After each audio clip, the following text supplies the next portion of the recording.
feel the power? Can you feel the power? Feel the power of double X. Positive Power 21.org, Internet Radio. You are listening to ROYCE Live Worldwide Podcast. Hey, my name is Davis and I'm from Haiti, but I live in Dominican Republic. I'm here, Positive Power 21, ROYCE Live Worldwide. That's right, you tell them, little buddy. You're listening to Late Night. Late Night with Jerry was live worldwide and the beautiful Kimmie Kim out of St. Louis. Welcome, everybody. We got another great show. We hope you guys had a great week. That's right. I know it's Monday. I know you had a great weekend. I'm not even going to ask because I know you guys had a great weekend. We had some great games on. Great football. And we still got the playoffs with American Major League Baseball still going on. So if your team is in there, I know you're rooting hard. And it's stressful if you got a NFL team as well. And NBA. That's right. Too much sports. Too much sports. All right. We got a great guest tonight. CHERYL M. POTTS is here. Kimmie Kim is here. If you guys listen to the testimony with Paula Brion, you probably heard CHERYL M. POTTS a few times. That's right, she's the copyright and royalty administrator and founder of her own company. And she's here to talk all about it to Kimmie Kim. But before we let CHERYL out of the gates, that's right, so she can drop some knowledge on us, because there's a lot going on out there, y'all, especially if you're not holding in your license, if you're trying to be an internet radio station, you might be in trouble. That's right, because a lot of our podcasts and shows are airing overseas. That's right, over in 150 countries. And some of those countries, not everybody got licenses for them. That's right, they call it worldwide licensing. Yeah, I got a letter about that, email. It was interesting. All right, what's up, Kimmie Kim? What's going on in your world? What's up? I'm just doing good. How about you? I am good, Kimmie Kim. All is well. All is well in Positive Power World. Yeah. And how's the? Just a little tired from our trip from yesterday. You took a trip? Just to recuperate. Where you go? You went to go see your daughter? Yeah. Oh, how is she doing? Yeah, we went to New Orleans over the weekend. She good? It was family weekend at Tulane, so went to see her there. Nice. Yeah, homecoming. Are they having homecoming? They got a football team and all that stuff? Okay. Tulane is ranked number 23 in the top 25 for colleges, and the homecoming and the parent weekend was on the same weekend. So it was the homecoming / family and parents weekend. Good. Yeah, we got something coming up too in North Carolina A&T in about 2 weeks. They got, the Aggies, they don't play when they party. Homecoming. Hope all goes well. Yeah. Everybody gonna be trying. Oh, it was great. Yeah. Free food everywhere. Yeah, I was like, they had like the real free food, like the chicken. You can eat all the chicken you want. I mean, if you pork, everything was just free. I believe it. Wow. So, yeah. That was nice. New Orleans style. Keep in mind, the restaurants, they donate food on behalf of for Tulane. Mm-hmm. So it was a lot of good soul food restaurants there. So you was there the whole weekend? So you was there, what, Friday, Saturday, Sunday? And Saturday, we came back Sunday. Came back Sunday. So, yeah, I'm recuperating. Yeah, nice. I'm not a young cook anymore. Oh, Jesus. I feel you, man, because I've been doing more traveling now than I've done in a while, man, especially during the pandemic, because, of course, nobody was doing much in 2021, 22. So we did mostly everything, up until 2019. And now, people feeling a little bit comfortable about getting out. We got some cruises going on. And, Coach Crystal had a cruise. She was entertaining some pastors in the international water. Mm-hmm. So they got their international certificate as a speaker because they were overseas speaking. So that was great. So it was good to hear about that.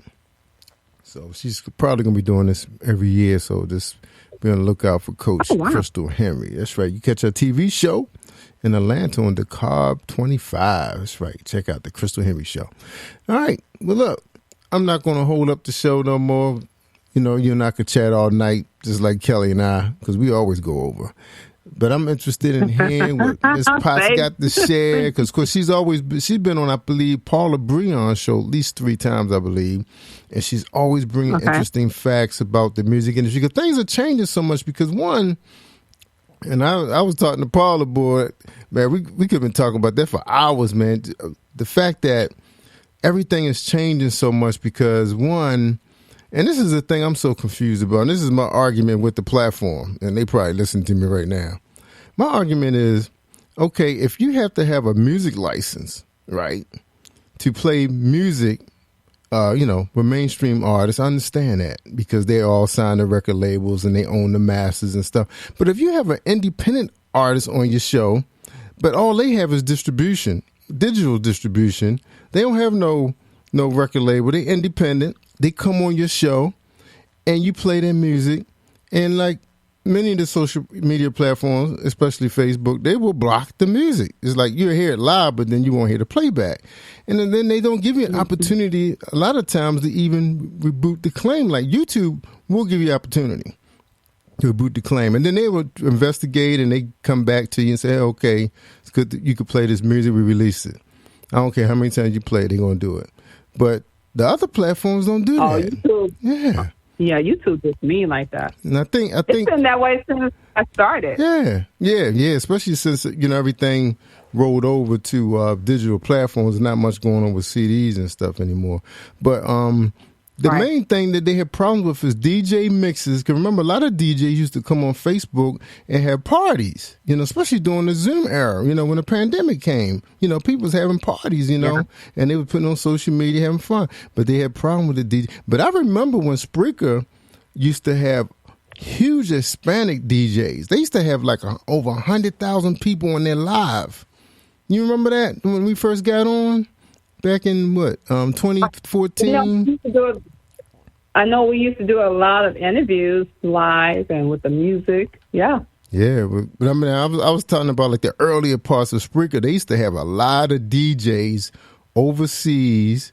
You know, because one thing too, if you think about some of your major cities, you don't have a lot of big FM Hispanic stations.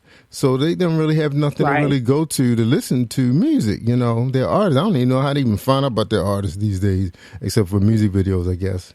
But anyway, they used to have, I mean, there were several channels that were entertaining audiences over 100,000. It was crazy. But then when this whole thing came along with digital platforms and you got to have license, they can't stream people music anymore. You can't even have it in the background. And then Spreaker just stopped doing live DJ mixes.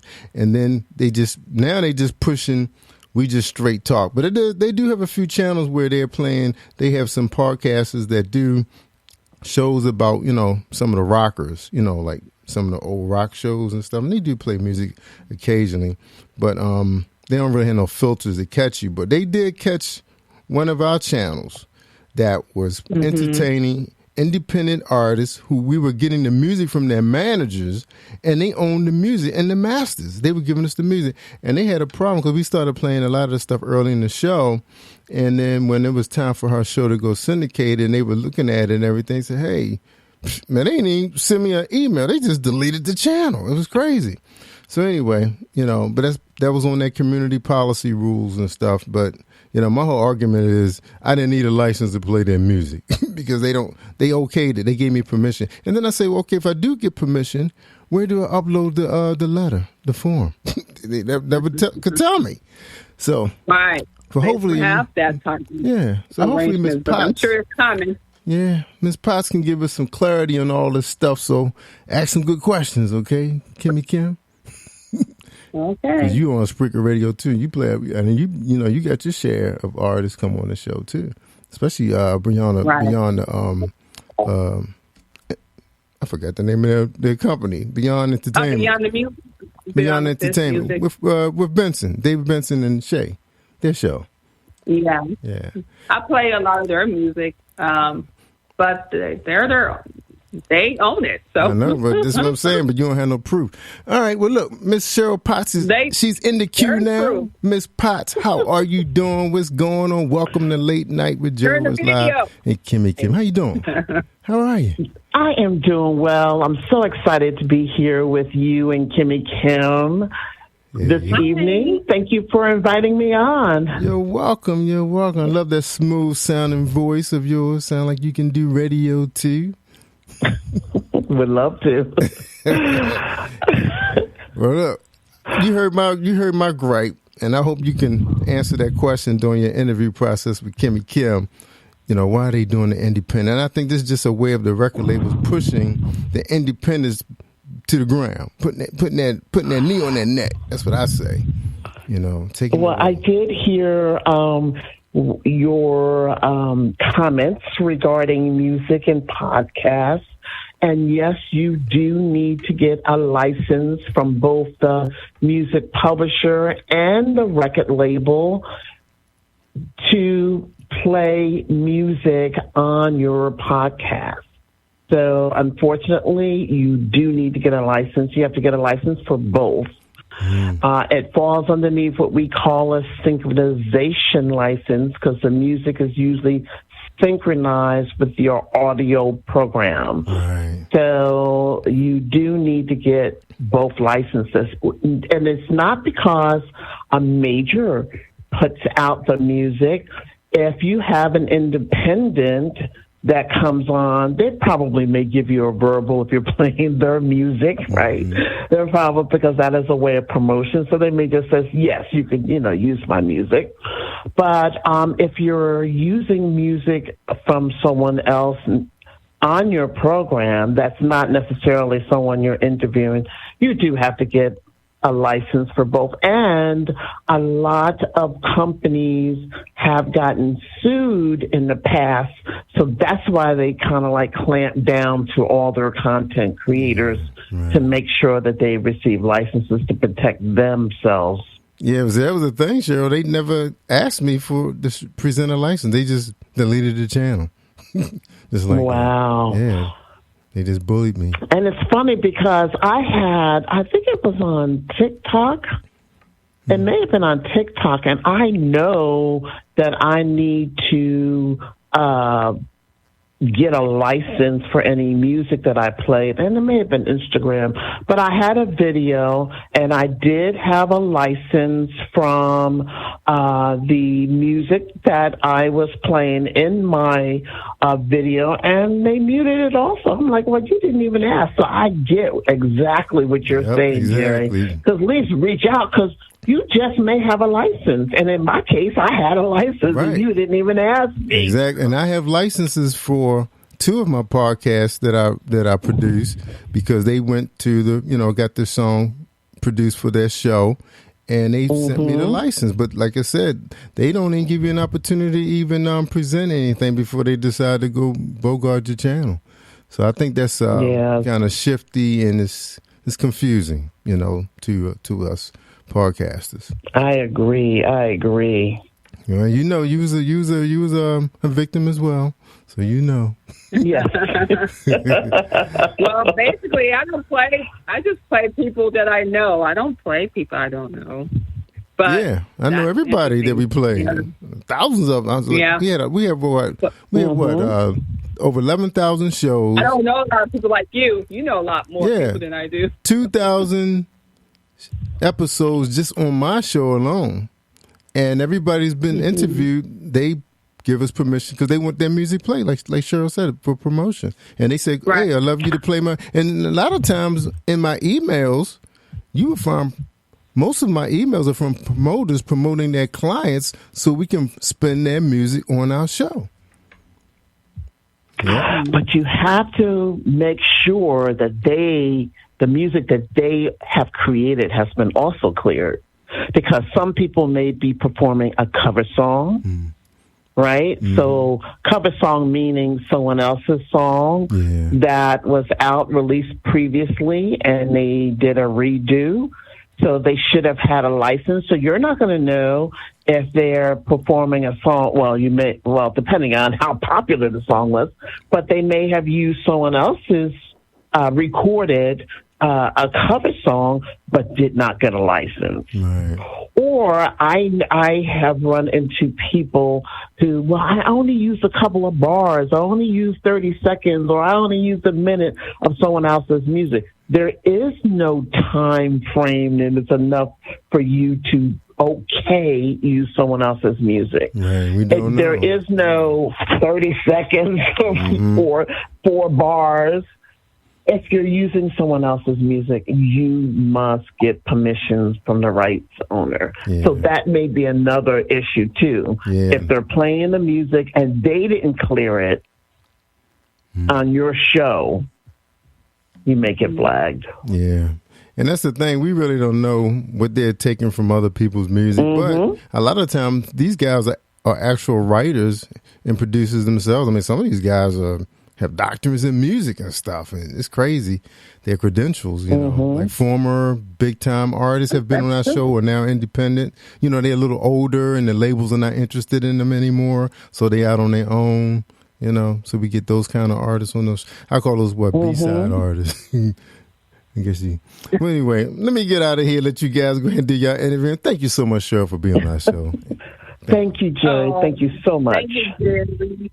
I really love you, Jerry. Thank you so much for another opportunity to be a part of the family, Positive Power 21. And how are you doing today, my sister? I am doing well. Thank you so much. Awesome. I love information, and thank you so much for providing the confusion, because some people do believe that, and they need to make sure that the ownership is cleared. That's good to know. But before we dig more into the music industries and the copyright laws, can you tell the listener who is CHERYL POTTS? I am a copyright and royalty administrator for independent record labels and music publishers. A lot of people say, wow, what is that? What does she do? What does that entail? What does that mean? I work with record labels that are putting out music, a release, a new album, or an EP.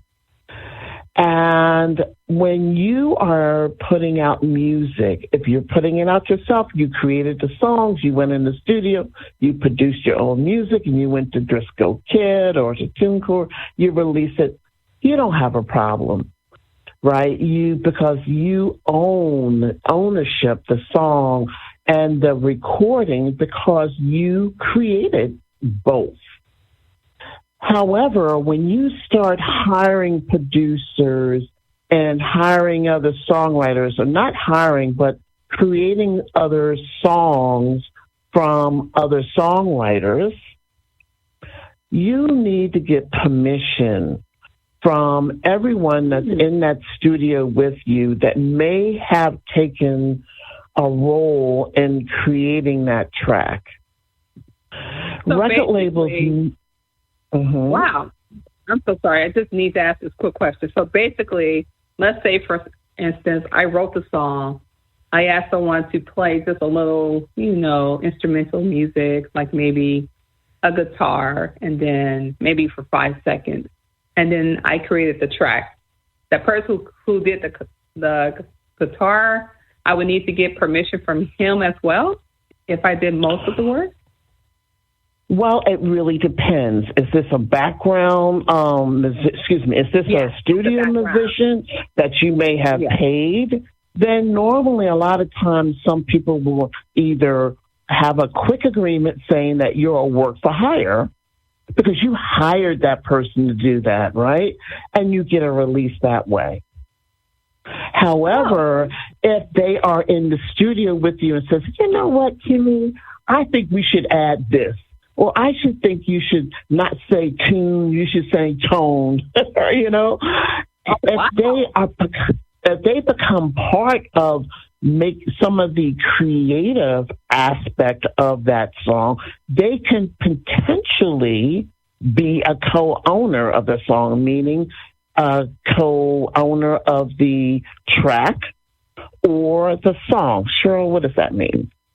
What most people don't realize is every track that you release or you listen to on a streaming platform, there are two separate copyrights, Kimmie, in that one audio track. There's the underlying song, yes, the underlying song, the music and melody that's created. That is what they call a performance art copyright. If you go to the Copyright Office and register, the registration for your song generally falls underneath it's called PA type of registration for performance arts. Now, when you go into the studio and you put your headphones on, you're the artist, you wrote this song, and you have a producer add the horns, the drums, the strings. When the producer adds all this additional audio music, and when he saves that music that was recorded from you singing and the music playing, when the audio track is created, let's say an MP3 file, there is a new copyright that is created.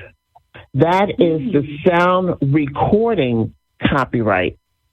That is why we talked earlier about you have to get a license for podcast music, and I said it has to be a synchronization license. The synchronization license technically really is for the underlying song. So the publisher, whoever created the song, would give that license.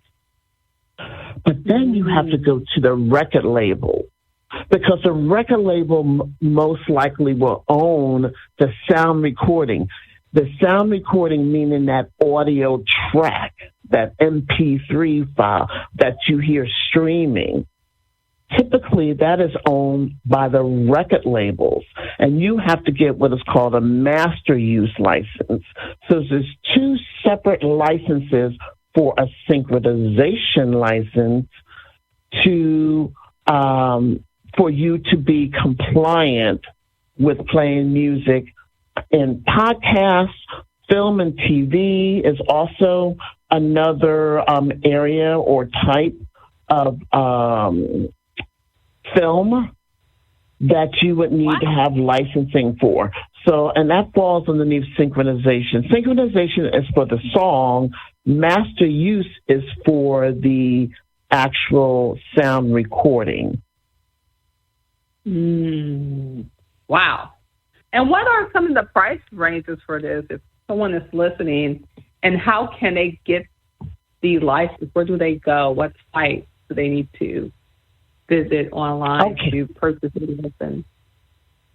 Well, it really depends. If the independent music creator, of course, they will be the ones who will issue the license if needed. But if they're on your show and they're performing their music, a lot of times they may just tell you that giving you a permission.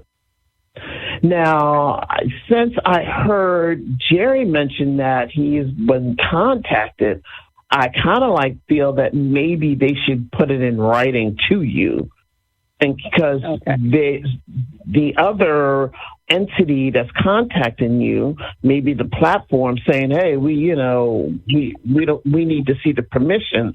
Then a verbal kind of well, he told me verbally. It's good to have it in writing. Okay. So that may be something you may want to implement further. However, for a record, depending on what track that you want to use, if it's Beyonce, you got to go to Beyonce's record label, and you got to go to Beyonce's publisher, right?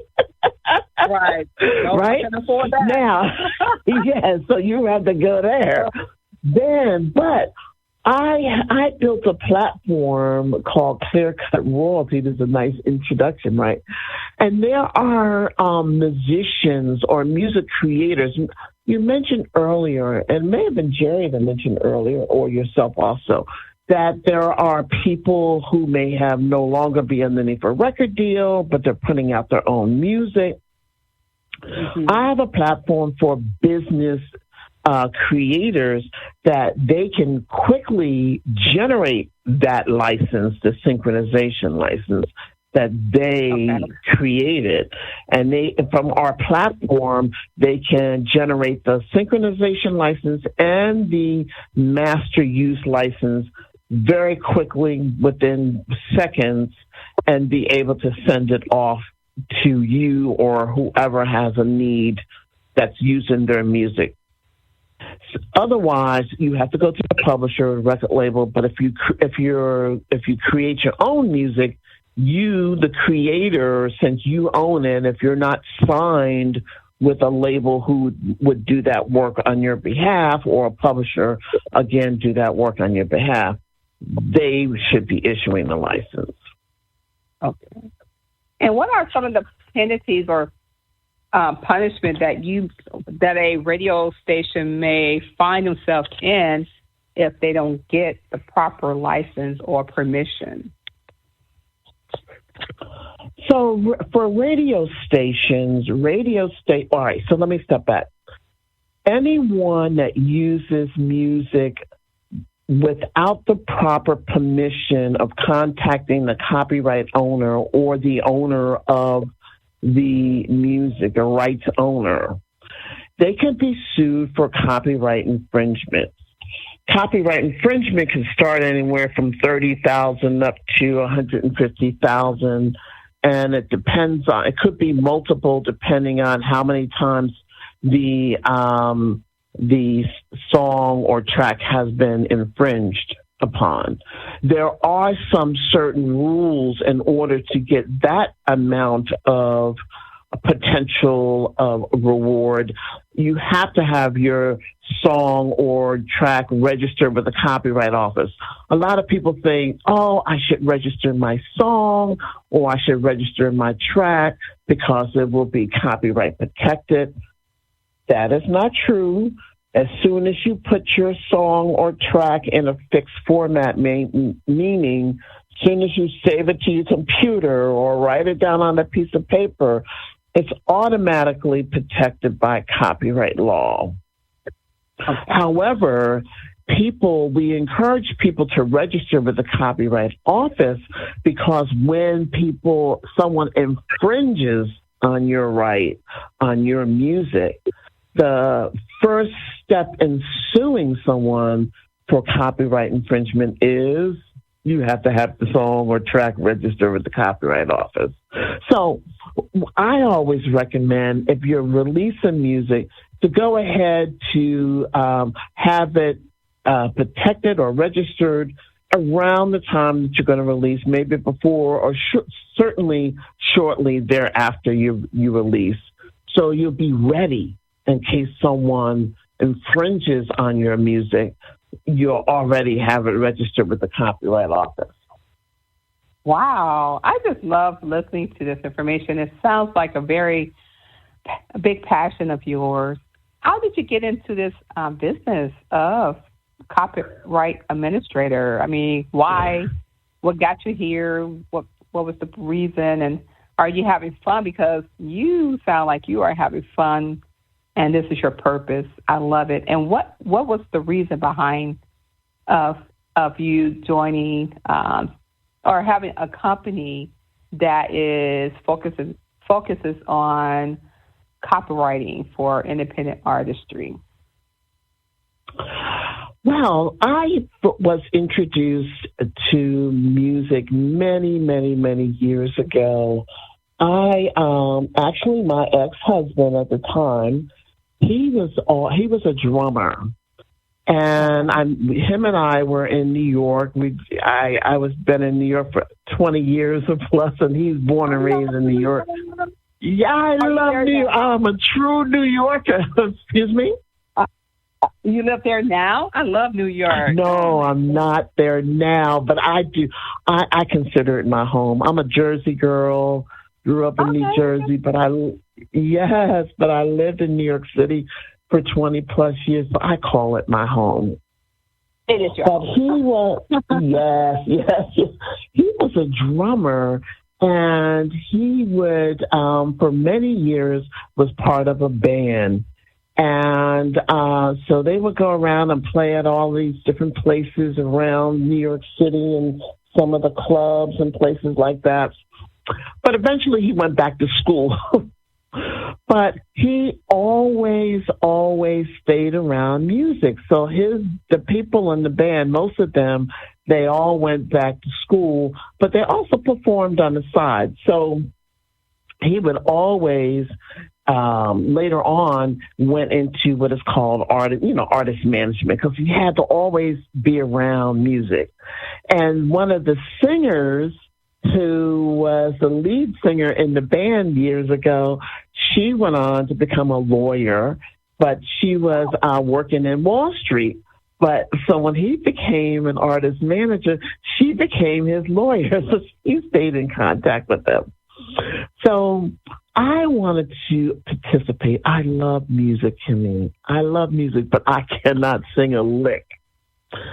So when he had artists that he was managing, I said I wanted to, also join his team. So I started off learning how to register the songs with the ASCAP, BMI, or CSAT, whoever that they were, the artist was affiliated with.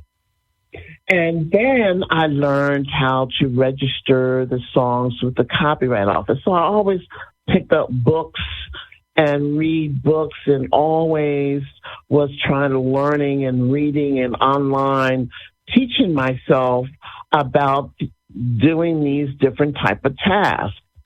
And later there was a artist that came to him, my husband at the time, that he was a gospel artist, and he has written songs from all of these different top artists and other labels. But he was like, I haven't gotten any money, I haven't gotten my royalties, and people are using my music, but they never sent me the paperwork. Oh, wow. But my husband at the time, he's like, I'm not into gospel music, because he was the people he was managing were mostly R&B or pop at the time. Okay. So later when I decided that I wanted to maybe start a music publishing company, something on the side, because I really, really liked it, I went back and asked this particular artist, would he sign on with me? Because my husband at the time, he's like, I'm not doing it. And then he gave up his business because, he wanted to concentrate on his career, and I still wanted to do something on the side. But the artist said to me, Cheryl, look, I've been around much, much longer than you.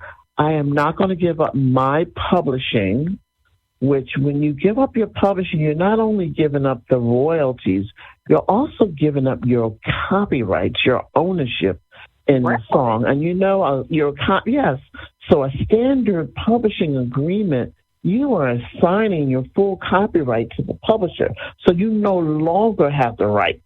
The publisher has it. And if you know anything about copyrights ownership, the ownership lasts 70 years after the death of the author. So if you have 4 people create a song, then after the last person that passed away, then the clock ticks 70 years. So a long time, more of the story. Yeah. So I didn't know that. Yes. So he says, I'm not giving up my publishing. So he said, but I do need help. I do need someone that can, get my royalties, because a lot of people are using my music. And he had some big names. I'm not going to go into the names, but he has some big names. So I said to him, okay, well, if I get your royalties due to you, would you sign on? He says, yes, but I'll sign on and you can become my administrator. So administrators in the music business for publishing, a lot of people hear the term publishing administrator. People, you hear song trust and all of these other terms, publishing administrator. Publishing administrators they act as music publishers, so they issue all of the licenses. They register all of your songs. They register with the Copyright Office. They issue all the licenses. They make sure that your catalog, if there needs to be cleaned up, meaning there may be, with the PRO, they may have some of the songs that were registered previously may have been registered, because anyone else can register. The splits may not be correct. They, publishers also, some of them may do song plugging, meaning they may try to find work for you, work meaning license the song, or try to get your song on films. Some publishing administrators do that and some do not. But the main thing is they do not share in the ownership of the copyright, meaning in this particular case, the songwriter said to me, since I'm coming out as a publishing administrator, I would not own any of his copyrights. I will take my 10, 15, or 20% of the royalties that's coming in, but I won't own any of his copyrights. So I started, so he started referring a lot of people to me because why? I got him his money, his back money. I issued the licenses. And, because, Kimmy, a lot of people just don't know. They don't know. So the people that were putting out his music, I want to believe they just didn't know either, right? So they did. They asked did they collect money? Did they get money on? They were getting money. Yeah, they were. I have a platinum album right now from a girl. There's a girl that came to me. He referred to me that the record label totally ignored her when she's saying, "You're using my song," and she hired me as the administrator to collect the royalties on the song. And I went after them, and it was a platinum album. So this happens. But I want to, in the faith business, I want to believe that maybe they just don't know, because I don't want to believe that they're taking advantage of people, but you don't know. So. Right, because Judas sat at the table with Jesus, you know what I mean? So, that's my line all the time. I love the fact that they have you to protect them, because you're going after, what's really theirs, and you're being fair and understanding and having compassion for the ones who don't know. I really like that about you, because it sounds like you love what you're doing, and not only you're protecting people who, it takes a lot to create a song and make it, sound right, and putting the tracks and all the lyrics together. It takes a lot of time. And just for someone to take that right and not give the artist their credit that they are needing, that they deserve, because they are the reason why the song is here. And I really believe that is unfair and unjust. So thank you for protecting those artists, because everyone really don't know. I just learned something new today. Wow, interesting. But I know, there are so many different social media platforms that do now tend to protect the major artistry, the Beyoncés. Do you see them in the future doing the same for the independent artists as well? Because I really believe they should be protected. Well, I'm going to tell you a couple of little things. First of all, you will be surprised that how many people who are music creators love to get in the studio, love to get out and perform, but they don't handle their business. and they'll put all their money in for creating their EP or creating their album, working with producers, getting the artwork. But when it comes time to managing their own rights of the music, they don't know. They don't want to know. They rather someone else handle it for them. And some people are being taken advantage of. I have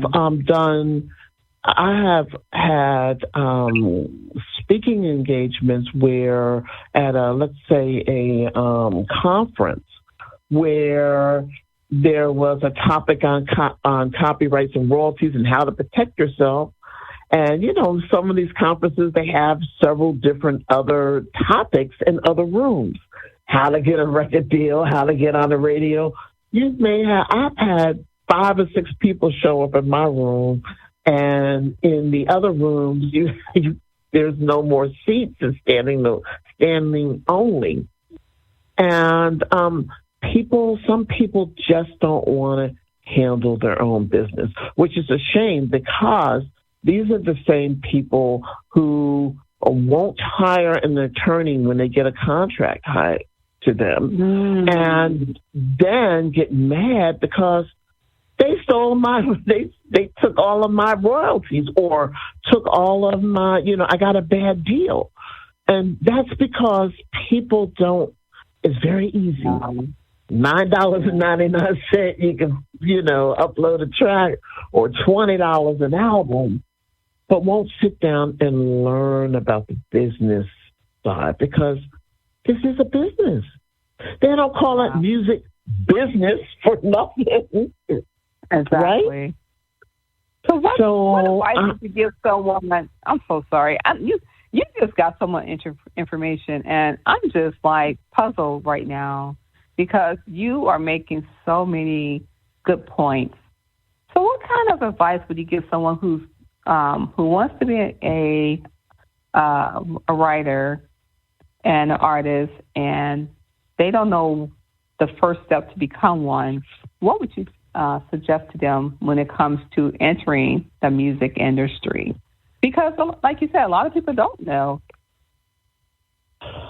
Well, what you just asked is more of the creative side, right? So I think that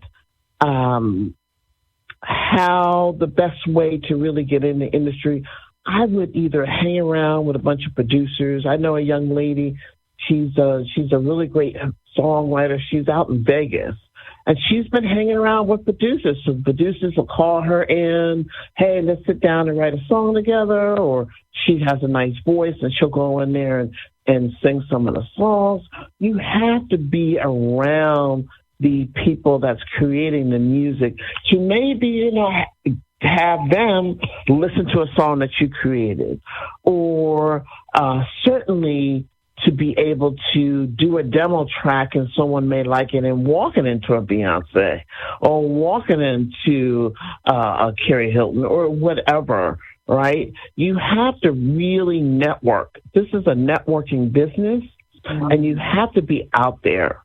You should be out there at places that are performing, maybe a local, a lot of bands may play at a local restaurant. Excuse me, that people may perform, right? You have to be in it. Okay. There's a famous saying in New York, if you want to win the lotto, you got to be in it to win it. Yeah. It's the same thing, right? You got to play. So you have to be around and hang around these people to be able to, get your shot. But you also need to do your homework and pick up the books. To learn about the business side, learn how to register your songs with the Copyright Office, learn how to decide whether you're going to ASCAP, BMI, CSAP is kind of private, but, join one of the performance rights organizations. technically, a lot of times they said that you don't need to register your song until it's released with the performance rights, because that's what they do. They track radio, they track TV when your music is out there. Now, if your music is not released, then there's really nothing for them to track. Learn about, there's several organizations like the MLC, the Mechanical License Collective, that you register with them also to collect your royalties for interactive streams. And if you're also an artist, then you're putting out your own music, then you register with the Sound Exchange as an artist. And if you own your tracks as a copyright owner, a sound recording owner. It's so much. So It's a lot. This is how you break it down, detail, because it's, you just hear the music. You don't see like the details from the blueprint. You see the house, but there are so many different elements that it took to get to the house. Just like with music, like you just detailed in everything. You don't think about that when you're listening to music. You're amazing. Like, wow, that is a lot. Thank you. Yes. Yes, indeed. And that's why I had started Crystal Clear Music, and I still have people that are coming to Crystal Clear Music and ask us to work with them on their releases. But, Kimmie, I had to do the licensing and the royalty accounting. I generate the statements for the royalty accounting, and if I'm within some of my clients, they have 7, 8, 9 albums out because they've been with me so long. I had to develop a program in order for me to generate these statements because it was taking so long from spreadsheets. And so, how do you keep track of them? How do you know what radio station is playing, when they're playing? How do you know all of that? Don't you have to? Yes. Well, the record labels that I've worked with, many of them hire independent radio promoters. And so either I or they, because for administration for my label, sometimes I'll do the registration for media base, right? Which is what the radio promoters need to look at the tracking of what's playing, what's hot in certain areas across the country. Radio, playing the music on radio is really, really important, which is where I find that a lot of independents fail on because they think, oh, I'm just going to put music out and I'm going to make $1 million. Well, if no one hears your music, no one's going to play your music. No one's going to buy your music. That's why it's so important for radio play to have people hear the music. Even podcasts is becoming very important, especially if they are artist friendly and they're playing the music. Even social media. One night I was listening. I was on Instagram, and this artist posted, "There's a new track. It's getting ready to drop. It just dropped today. I loved it so much I bought it." I still buy downloads, by the way. So wow. So you have to promote your music. You have to have it out there where others can hear your music, because otherwise nobody's going to buy your music. No one's going to stream your music because they never heard of it. Mm-hmm. That's so true. That is so true. Yes. And that's when you come into play. Well, okay, so we come into play in many, many different ways. I have Crystal Clear Music as a company that I started in 2004, so we're over 19 plus years. But I had to for that. Thank you. And I still have clients. Can you believe it? I still have clients. Oh, I believe it. That's for your business. Yes. Yes. But I started, also, Kimmie, my other side job, I'm a hustler. My other side job was a software engineer. I've been a software engineer over 20 plus years, building enterprise software for companies.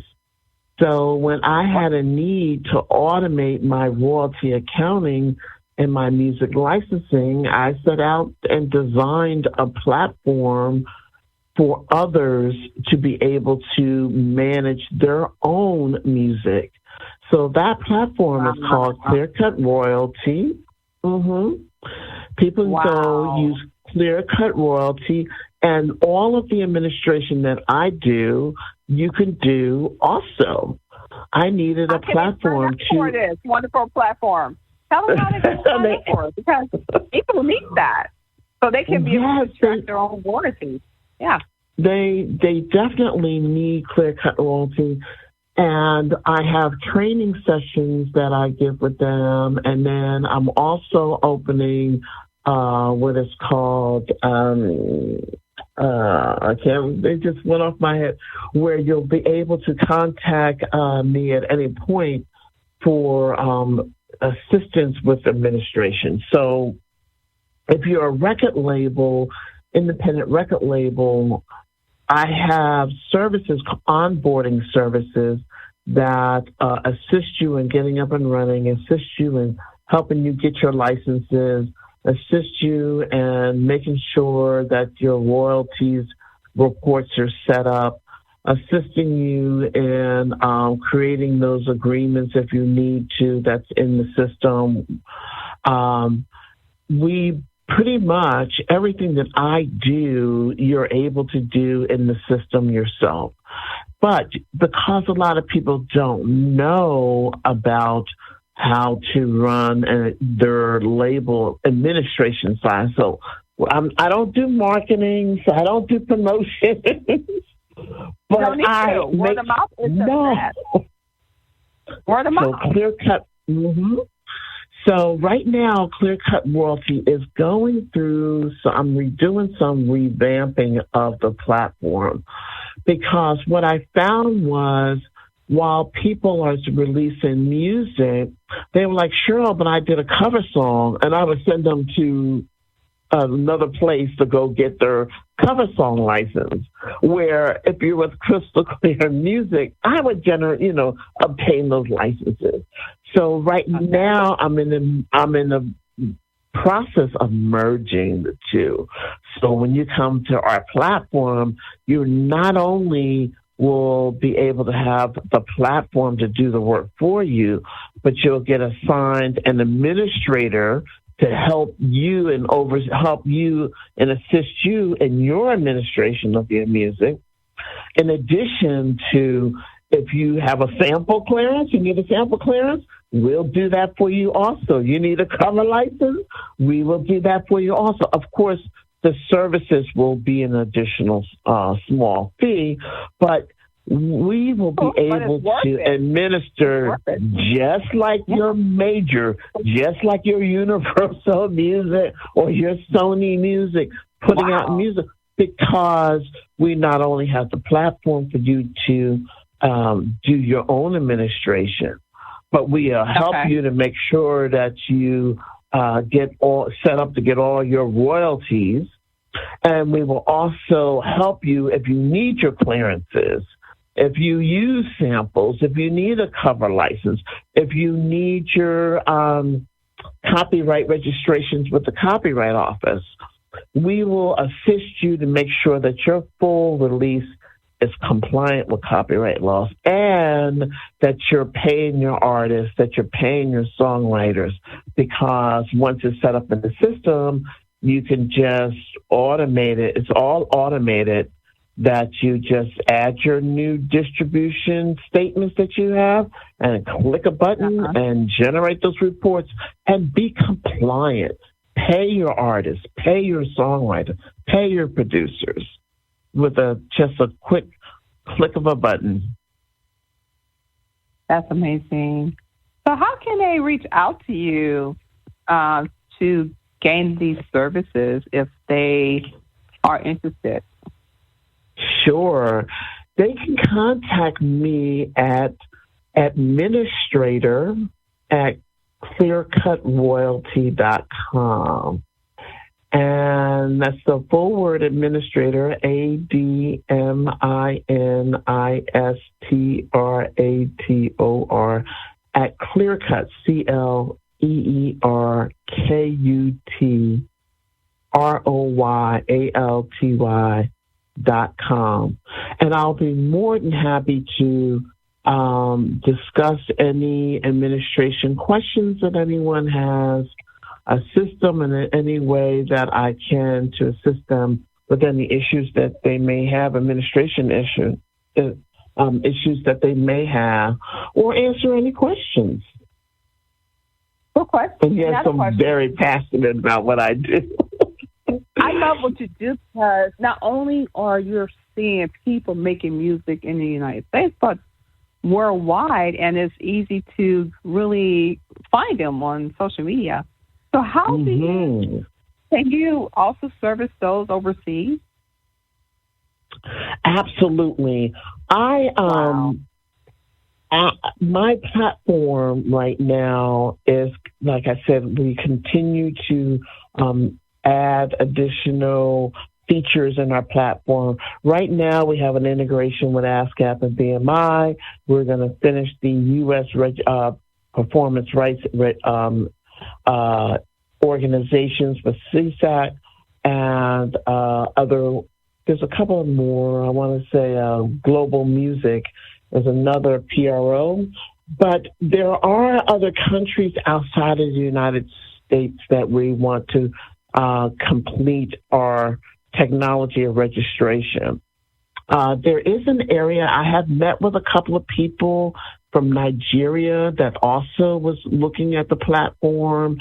So once I have everything kind of like complete on this side, then we'll go set up our integration with the PRO organizations in the different countries and to be able to assist them and onboard them also. Our payment processor is worldwide, so they're able to use their credit card and their currency because our payment processor that does the subscription, is worldwide, so it accepts all different currency. So we will be able to assist them. And then also, I have some of my developers are out in India. India also is another area that's really, really springing up for music. So I already have my developers. We're talking about making some changes also and to service that market. So we are going market by market, but yes, music is worldwide. And what we do is worldwide in terms of rights management. In many, many different countries, there is what is called the Berne Convention, which many, many different countries have joined, that says that we all agree that artists or creators have a right to their works. So similar laws, not exactly as the United States, but very similar laws on terms of protecting your rights of the authors, of the creators of their music. Okay. Excuse me. Mm-hmm. Wow. And just a few more questions. I could just go on and talk to you because I love this information that you're giving us, and it's helping those who are currently in the music industry and those who are thinking to join. And I thank you so much for this valuable time and information. What are some of the common mistakes that you see or have seen in the past or currently that most artists do make when it comes to copyright? Well, one of the things is I cannot believe that some people still feel that they can write a song and put it in an envelope and mail it to themselves and put it in a drawer and say that they are protected by, it's called the poor man's copyright. And wow. Have you heard of that before? I have never heard of that one. That's a good one. That's laughing. Yes, it's wow. the poor man's copyright. Well, I'm here to tell you that it ain't gonna work, because the purpose of mailing an envelope so you can show that you own it, you create it. Well, guess what? If someone infringes on your song and you want to say that you own it and you want to sue for infringement, the first thing you have to do, what? Is register with the Copyright Office. So it means absolutely nothing that you mail it to yourself, that you're not protecting yourself, because it has to be registered with the Copyright Office in order to sue someone. And another benefit of registering is a public display of who the author is, who is that creator of the song. Another thing that I still hear quite often is people saying that, oh, I only use 30 seconds, I only use 20 seconds. And no, there is no certain set amount for you to use someone else's work and put it in your work and think that you're clear. There is no certain amount. So people have to get permission from when you're using someone else's music. Oh, it's Kimmie dropped, Cheryl, but actually we out of time. She forgets this is only a 45-minute show. That's fine. Yeah, because other radio shows do use these programs, and a lot of times we want to slide it for an hour. But I really appreciate you coming on, and you gave us some really, really good information. And I'm glad you talked about overseas, because we have a lot of African listeners, and a lot of the musicians, they're very fond of the gospel artists that we have on our show, and they learn so much from them. So, and they do distribute their music to us a lot of times too, their music video, which is another, we got to have you back, because then we got to talk about the other side of it, and that's in television and films, because I don't have any of these problems with the television cable networks, and I think it's because they cover it. Correct.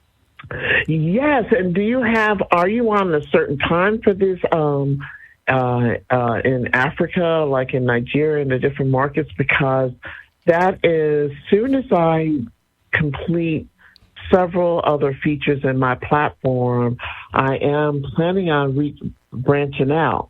And again, like, I've met a couple of people from Nigeria, and it's really, really important to them about protecting their music.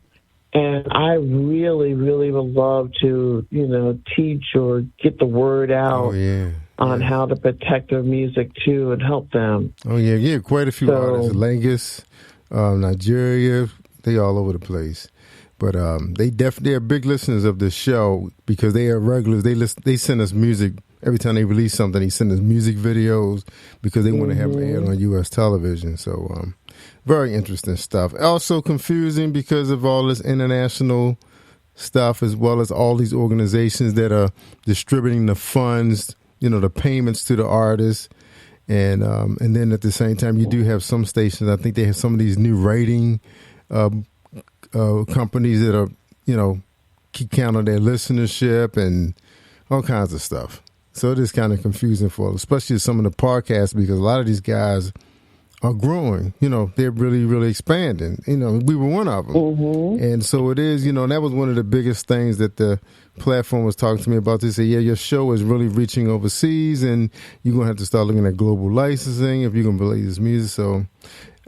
So I talked to one of my podcasters last night, because he plays his own music on his show.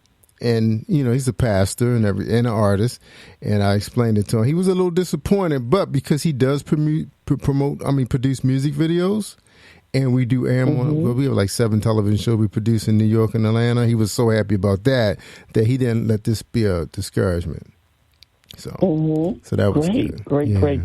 Yeah. But it's, it's a shame, because the reason why we do this show and built this platform, because we wanted to help people like authors and artists, get their products out there to people who don't know anything about them, because they don't have the marketing budget to do the expensive television. Sure. Because I know what Sure. it costs. Just to do a television show here on community television in Baltimore, it's like $800 a week. You know? Wow. Right, I know. That's why I'm so grateful for, the platforms that I am on. Even the markets are a little smaller, like in North Carolina, but the stations are expanding by taking, moving Cablevision into more counties, because a lot of development is going on in Durham and Raleigh. So, we're starting to see them build, So especially when you're talking about Spectrum and Comcast and all them are really expanding their reach to more subscribers. So, yeah. So check this out. I'm in Rockville, Are you? Maryland. Oh. Yes. I'm right I just outside. came back. Huh? I'm right outside of D.C. I'm actually on the other side of BWI Airport. So they're on they're more, I guess, east. No, more south. I'm sorry. And I'm more north. I'm closer to D.C., but I was in Nashville for a little while, but I'm going to stay in this area. I have family here in Maryland and Virginia. Yeah. So, I just wanted to let you know I'm close back. Yeah, you're close. Because I was in Nashville. Yeah, you are close.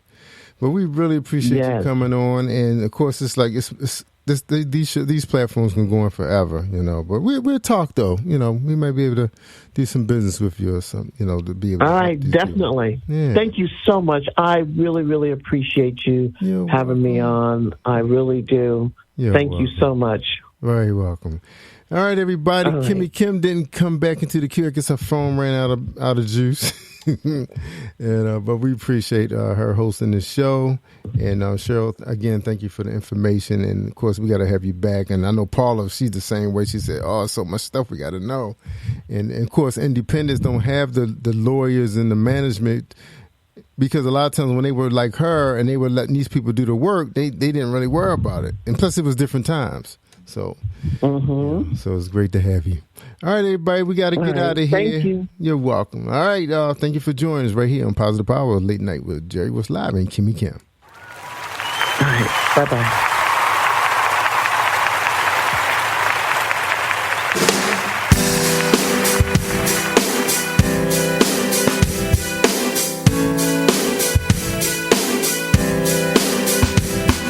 Can you feel the power? Can you feel the power? Feel the power of Double X. Positive Power 21.org, Internet Radio. You are listening to Jerry Royce Live Worldwide Podcast. Hey, my name is Davis and I'm from Haiti, but I live in Dominican Republic. I'm here, Positive Power 21, Jerry Royce Live Worldwide.